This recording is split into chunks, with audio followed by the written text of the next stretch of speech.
Maribel Crane had $9.35. The cashier said $13.80, so she put back the milk first. Then the loaf of wheat bread. Then the small bag of apples her son had been counting since they stepped into the store. 7-year-old Jonah watched every item leave the belt without blinking. But the chamomile tea with the blue label stayed. The honey lozenges stayed. The large print crossword book stayed. The large wool socks stayed. The little tin of brown shoe polish stayed.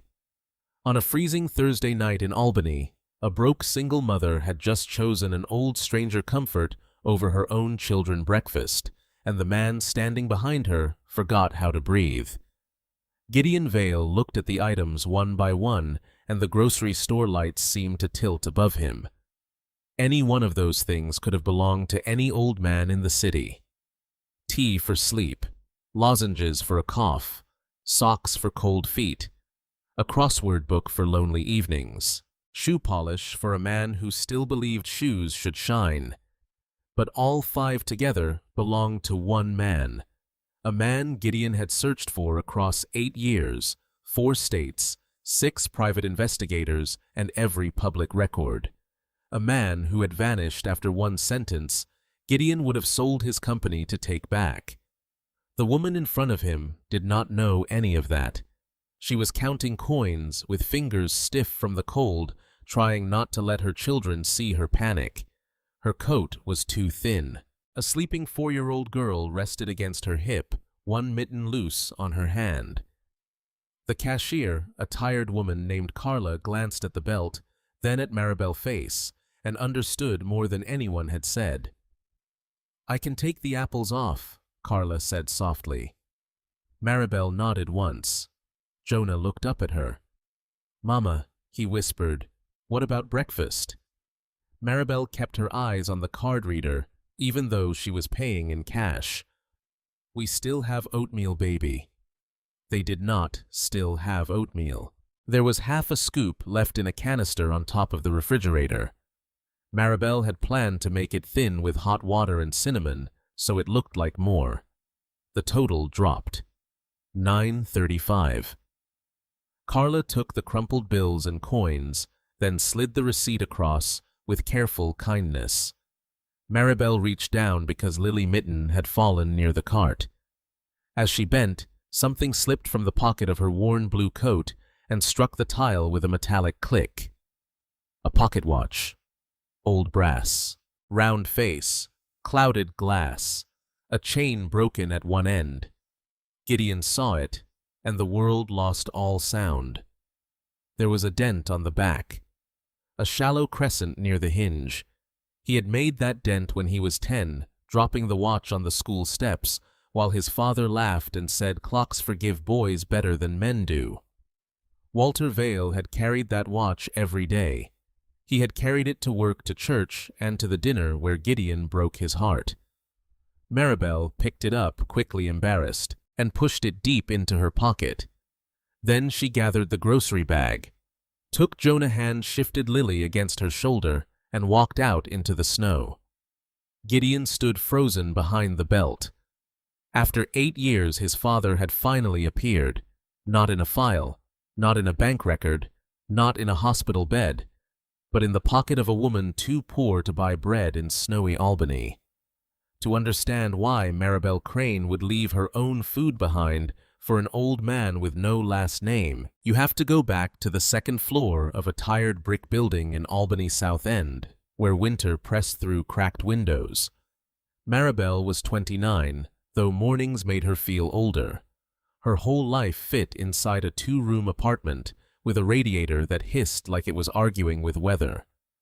She worked the early shift at a laundromat on South Pearl Street, folding people clean shirts while her sleeves carried the smell of diner grease from the night before. After that, she served coffee and meatloaf at a small diner where tips came in quarters and apologies. Jonah was 7 and already too careful. He knew which bills made his mother quiet. He knew not to ask for cereal with cartoon animals on the box. He knew that when Maribel said we are having breakfast for dinner, it meant eggs were cheaper than chicken if there were eggs at all. Lily was 4 and still protected by the mercy of not understanding. She believed socks with holes were summer socks. She believed the safety pin holding Maribel's coat shut was decoration. She believed every bus ride was an adventure because Maribel clapped at the window whenever snow began to fall. Across the hall and down one flight in apartment 1B lived the old man everyone called Mr. Bell. At first, he was only a nod. A thin man with white hair, polished shoes, and a cough he hid behind his fist. He moved slowly like every joint had to ask permission. If Maribel passed him near the mailboxes, he would touch 2 fingers to the brim of a hat he no longer wore and say, "Evening, Mom," as if the hallway were a front porch from another time. For almost 2 years, that was all. Then, one gray Monday morning, Maribel came down with a laundry basket on her hip and saw his newspaper lying on the mat. Not 1 paper. 3. The mailbox below his name was packed so full the envelopes bent at the corners. A busy woman could have walked past. Maribel did not. Her mother had lived alone in Schenectady before she died, and for one terrible weekend, no one had knocked. By the time anyone noticed, the silence had already become permanent. Maribel learned something from that. Quiet doors are not always peaceful doors. She set the basket down and knocked. Nothing. She knocked harder. "Mr. Bell." From inside came a sound so small it barely counted as a voice. The door was unlocked. She found him beside his armchair, one hand caught under his chest, a blanket twisted around his knees. The lamp lay on its side. A glass of water had spilled and dried into a pale ring on the wood floor. He had been there since the night before. Maribel reached for her phone. "No hospitals," he whispered. "You fell. No paperwork." She thought he meant the bill. Plenty of people were more afraid of the invoice than pain. So she helped him up, made soup from what she had upstairs, and sat with him until his hands stopped shaking. That was the morning the nod became a promise. The promise started small. A knock in the morning. A knock at night. At first, Mr. Bell acted offended by help. He said he had managed winters before Maribel was born and would manage this one too. But his hands trembled when he poured water. His breath came thin after 6 steps. His pantry held a sleeve of crackers, 2 cans of beans, and a jar of instant coffee hardened into 1 brown stone. So Maribel made help look like coincidence. "I cooked too much soup," she would say, carrying down 1 bowl full. "Jonah has to practice reading," she said, sending her son to sit beside the old man with library books. Lily drew him pictures of birds with eyelashes and suns with crooked smiles, and Mr. Bell taped each one to his refrigerator like a museum curator. By the end of the first month, he stopped pretending not to wait for the knocks. Every Thursday, he gave Maribel a grocery list written in pencil. Always careful, always neat, always the same. Chamomile tea with the blue label. Honey lozenges, the round kind, in the paper bag. Large print crossword book, never the thin ones, because he said they insulted the eyes. Wool diabetic socks, size 11. A small tin of brown shoe polish. Sometimes bread. Sometimes soup cans. Never anything sweet except the lozenges. He paid from a coffee tin kept under the sink. Folded ones. Coins in a pill bottle. A $5 bill flattened until it felt like cloth. He counted everything twice, not because he distrusted Maribel, but because pride needs rituals when money runs out. Then the tin got lighter. The first week, short, Maribel said the tea was on sale. The second week, she said Carla at the store had found a coupon. The third week, she bought the socks with her own bus money and walked home in sleet because Mr. Bell's feet had purple marks where elastic cut. He would have refused charity. So she never called it charity. Jonah noticed anyway. "Mom," he asked one night while Lily slept across both their laps, "Why does Mr. Bell need our money?" Maribel smoothed his hair. "Because sometimes people run out before life is done asking." Jonah thought about that. Then the next Tuesday, he took Mr. Bell trash downstairs without being told. Only once did Maribel ask about family. It was late. Snow tapped the window. Mr. Bell was staring at Lily, newest drawing a yellow bird wearing boots. "You ever have children?" she asked. His pencil stopped over the crossword. "I had a son." Had. The word settled between them. "Where is he now?" Mr. Bell looked toward the dark window and smiled without warmth. "He climbed higher than I could reach." Maribel understood a locked door when she heard one. She never asked again. 3 weeks before the grocery store night, Mr. Bell called her back as she was leaving. He pressed an old brass pocket watch into her hand chain, broken glass cloudy. "Sell it if the children need something," he said. "I cannot. A mother should have something left to sell." She tried to give it back. He closed her fingers over it. Maribel kept it, not knowing it was not a gift. It was a trail. The Thursday night returned colder than memory. Snow blew sideways across the Riverside Market windows, turning the parking lot lights into pale halos. Maribel came in with Lily half asleep on her shoulder and Jonah holding the basket like a serious job. Mr. Bell's cough had worsened all week. It came from somewhere deep and wet and frightened Maribel more than she admitted. That morning, his tea sat untouched beside his chair, and the crossword lay open with only 3 answers filled in. For Mr. Bell, that was almost surrender. So she went to the store before going home, though her shoes leaked, and Lily kept asking if dinner was in the basket. The list sat folded in Maribel's pocket. Tea, lozenges, crossword, socks, polish. She placed each item on the belt first, like a promise that had to be protected before anything else. Then came her own things: milk, wheat bread, apples, a small carton of eggs because Jonah had a spelling test tomorrow and Maribel wanted him to wake up to something warm.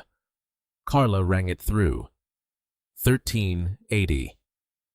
Maribel looked into her palm. $9.35. For 1 second, she did not move. The line behind her shifted. Someone sighed. Heat climbed up her throat and settled behind her eyes, but she did not let it fall. Poor mothers learn how to cry later. "Take off the milk," she said. Carla did. Still too high. The bread. Carla removed it without asking. Still too high. The apples, Maribel whispered. Jonah's face changed. Not much. Just enough to make her want to turn away from her own child. Carla tapped something on the register. "I found a coupon," she said. Maribel knew there was no coupon. Kindness wears a lie, so pride can survive. The total became $9.35. Behind her, Gideon Vale stared at the belt as if it had become an altar. Chamomile tea with the blue label. His father had said mint tea tasted like toothpaste, but chamomile made the night gentle. Honey lozenges in the paper bag. Walter Vale had kept those in his coat pocket every winter. Large print crossword book. "Never pen, son," his father used to say. Ink is for men too proud to learn. Wool diabetic socks, size 11. Small brown shoe polish. Every Sunday evening, Walter polished old shoes, humming hymns under his breath. Gideon's chest tightened until he could barely stand. Then Lily Mitten dropped. Maribel bent to grab it, and the brass pocket watch slipped out. It hit the tile, spun once, and landed face down. Gideon saw the dent before she covered it with her hand. A small crescent near the hinge. He had made that dent on the steps the day his father let him carry the watch because boys, Walter said, need to feel trusted before they learn to be careful. Gideon opened his mouth. "Miss." The word died. If he was wrong, he would be insane. If he was right, The woman in the patched coat carried the only living map to his father. Maribel gathered the bag Jonah and Lily, then disappeared through the automatic doors. Gideon stood there until Carla said, "Sir, your turn." He looked at her. "That woman. Does she come here often?" Carla measured his coat, his grief. "Thursdays," she said. "And she always keeps the old man things." Outside, Gideon stepped into the snow and reached into his wallet. His fingers found the half of a $5 bill he had carried 8 years. For the first time it felt strangely warm again. Gideon Vale had spent 8 years pretending success could drown a sentence. It could not. Before the glass office, before trucks with his name on doors, before magazines called him a man built from nothing, there had been Walter Vale pushing a maintenance cart through school hallways in Albany. Walter raised Gideon alone after Gideon's mother died. He cleaned classrooms at night, fixed boiler pipes at dawn, and still found time to stand beside a kitchen table helping his son with fractions. His hands were cracked. His shirt smelled faintly of soap metal and winter air. Gideon hated that smell when young, not because it was ugly, but because other boys noticed it. They noticed Walter's name stitched on a uniform. They noticed when he mopped floors near classrooms where Gideon tried to look invisible. They noticed everything children are cruel enough to understand and too young to regret. Walter never complained. "My job is not small," he told Gideon once. "It keeps the lights on for people who forget lights need keeping." At 26, Gideon started a logistics company with one rusted truck and more pride than money. Walter showed up every Saturday to wash that truck by hand. He polished the mirrors. He checked the tires. He brought sandwiches wrapped in foil and acted as if one truck were already an empire. The company almost died in its second year. Fuel bills stacked up. A bank officer with clean nails said no twice. Gideon had payroll due Friday and $31 in the account. Then, on Thursday morning, $75,000 arrived from a small private investment fund he had never heard of. No name, no phone number, only paperwork and a note saying the investor believed in local business. Gideon called it a miracle. He built everything on top of it. He never asked why miracles sometimes look like a father quietly disappearing.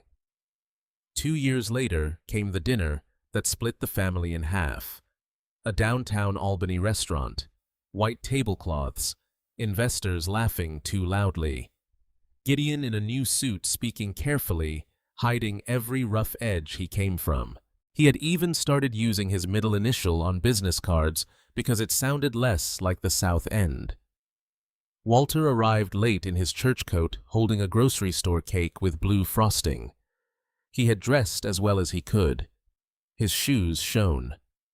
The pocket watch chain crossed his vest. Gideon saw him through the doorway and felt fear rise like shame. One investor looked over and smiled. "Who is that?" Gideon had 1 second to be a son. He chose to be impressive. "Just a maintenance man from my old neighborhood," he said. 5 words. Walter heard them. Gideon did not see his father leave. He did not see him carry the cake to his old pickup. He did not see him sit behind the wheel before driving into the dark. Within a month, Walter Vale was gone. The house was empty. The phone was disconnected. No forwarding address, no explanation. Only an envelope came to Gideon's office 2 weeks later. Inside was half of a $5 bill torn down the middle and one pencil line. "When this is whole again, maybe we can be whole too." Gideon hired investigators, then better ones. He searched hospitals, shelters, old employers, tax records, church lists. Money opened every door except the one his father had closed. Every report ended the same way. No trace. And every night, Gideon kept that half bill in his wallet beside cards that could buy anything except forgiveness. Gideon returned to Riverside Market the next Thursday. Then the next. He told himself he was being careful. The truth was simpler. He was afraid. He could speak in boardrooms, close contracts over coffee, and stare down men who mistook kindness for weakness. But one poor mother buying tea for an old man had made him feel 10 years old again, standing in a hallway with shame in his mouth. When Maribel came through the doors at 8:12, Lily asleep in the cart seat and Jonah walking beside her, Gideon stepped toward the tea aisle before he had planned what to say. "Excuse me." Maribel turned.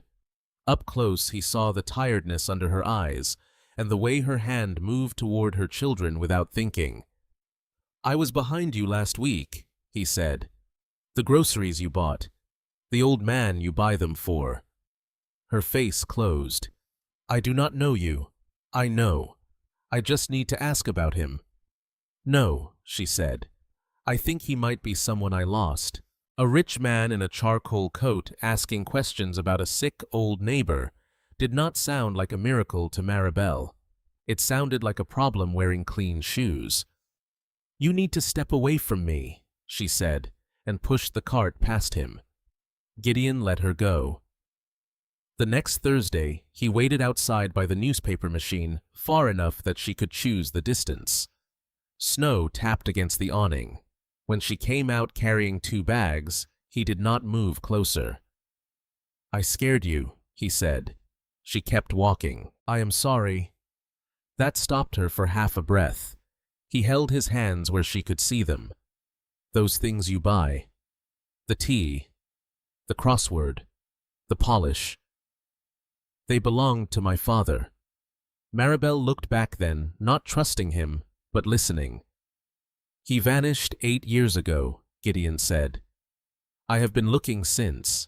Something cracked in his voice on the word looking, not performance, not charm.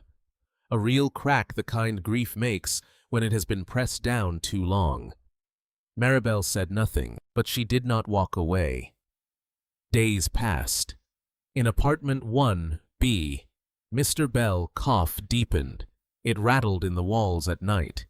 His tea went cold. His crossword book stayed open on the same page for 2 days. When Maribel begged him to go to urgent care, he shook his head. No hospitals. Why, she asked, sharper than she meant to. What is so frightening about a clipboard? He looked at Lily Bird drawings on the refrigerator. Paper finds people, he said.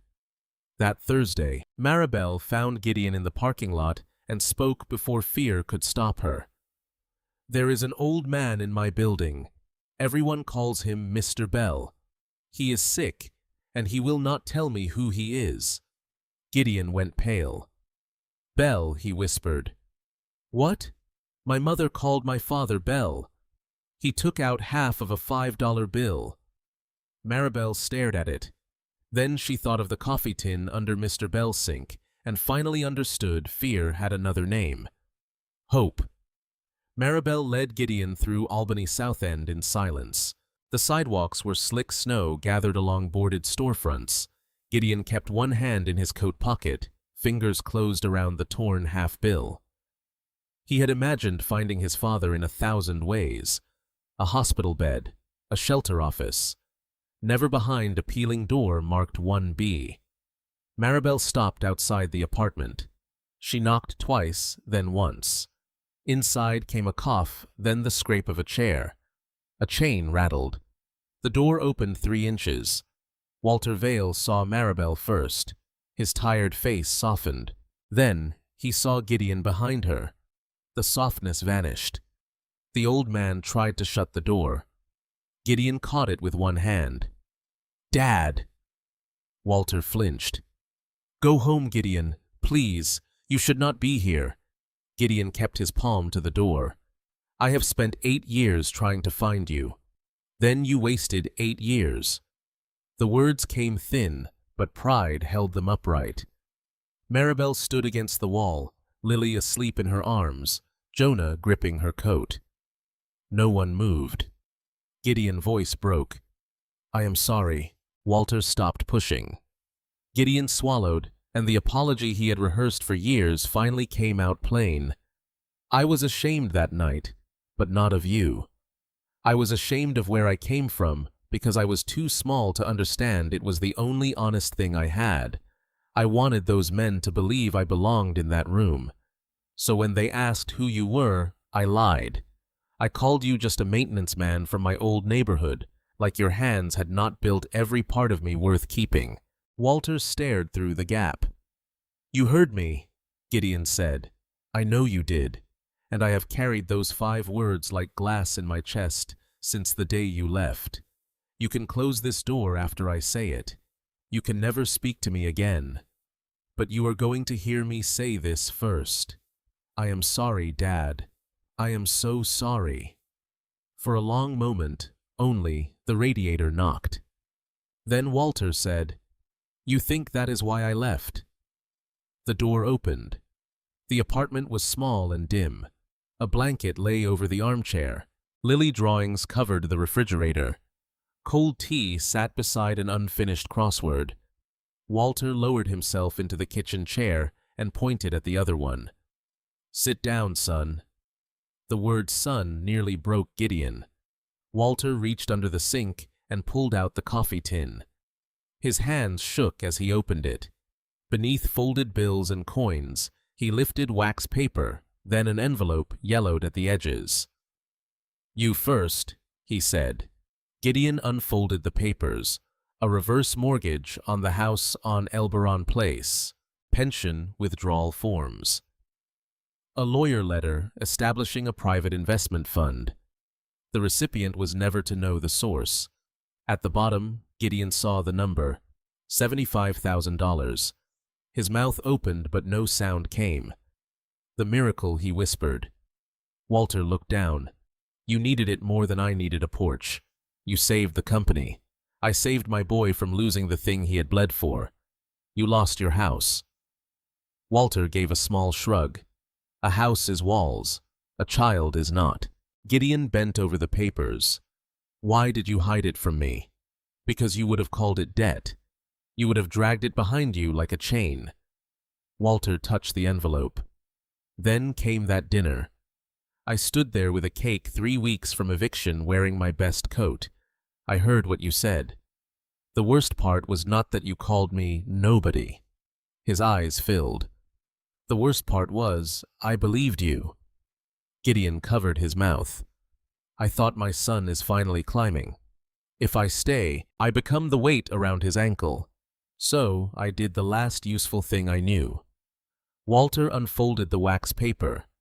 Inside lay half of the $5 bill. I made myself disappear. Gideon took his half from his wallet. Father and son placed the pieces together. The torn edges matched perfectly. Maribel found tape. Walter smoothed it down. Maybe now, he whispered, we can stop being broken. The next morning, Gideon wanted to bring in doctors. Walter refused before the sentence was finished. I am not going to be fussed over like a broken chair, he said, coughing into a towel and pretending no one saw the fear behind his eyes. Gideon looked helpless. Money had always been his hammer, and he had found a door it could not open.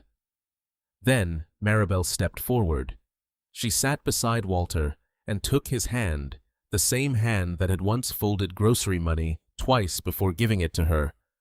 Mr. Bell, she said softly, you trusted me with your tea. Trust me with this. Walter looked at her for a long time. Then he nodded. The pneumonia was caught in time. Walter spent 6 days in a hospital room complaining about the soup and secretly enjoying the warm blankets.